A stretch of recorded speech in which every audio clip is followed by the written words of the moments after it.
So எல்லா கோடையும் step by ஸ்டெப்பாக cover பண்ண போகிறோம். ஃபர்ஸ்ட் C++ன்றது தான் ஒரு பேஸ். ஸோ C++ஓட பேஸ் எல்லா லாஜிக் நம்ம ஈஸியாக புரிஞ்சிக்க முடியும். Hi guys, welcome to the TN18 vlogs. So TN18 vlogsல நம்ம vlog வீடியோ மட்டும் இல்லை.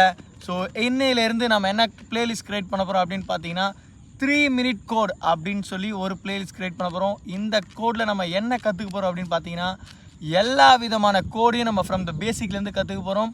ஸோ கோட் அப்படின்னோடனே ரொம்ப கஷ்டம் அப்படின்னு தான் மைண்டில் ஓடும் எப்போவுமே. பட் எவ்ரிடே 3 minutes ஸ்பெண்ட் பண்ணாலே போதும். நம்ம என்ன பண்ணலான்னா எல்லா கோடையுமே கற்றுக்க முடியும். From the basic C++, Java and Android studio and follow on அப்படியே நம்ம PHP. ஸோ எல்லா கோடையும் ஸ்டெப் பை ஸ்டெப்பாக கவர் பண்ண போகிறோம். ஃபஸ்ட்டு நம்ம C++ஓட பிளேஸ் தான் போட போகிறேன். பிகாஸ் C++ன்றது தான் ஒரு பேஸ். ஸோ C++ஓட பேஸ் எல்லா லாஜிக் நம்ம ஈஸியாக புரிஞ்சிக்க முடியும். ஸோ அதே மாதிரி நீங்கள் அதை புரிஞ்சிக்க ஸ்டார்ட் பண்ணிட்டீங்கனாலே மற்ற எல்லாமே ஈஸியாக புரிஞ்சிடும். ஸோ அதனால தான் நம்ம C++ ஸ்டார்ட் பண்ண போகிறோம். ஸோ இன்றைக்கி C++ போடுறோம் அப்படின்னா நாளைக்கு C++ வித் அடுத்த ஸ்டெப்பு நம்ம சேர்த்தே போட்டுருவோம். ஸோ டெய்லி அப்போ உங்களுக்கு தேவையான இம்பார்ட்டண்டான கோட்ஸ் எல்லாமே டே பை டே அப்டேட் ஆகும். மறக்காமல் நம்ம சேனலை ஃபாலோ பண்ணிக்கோங்க, சப்ஸ்கிரைப் பண்ணிக்கோங்க. இந்த வீடியோ உங்களுக்கு பிடிச்சிருந்தா ஷேர் பண்ணிட்டு லைக் பண்ணுங்கள். தேங்க்யூ.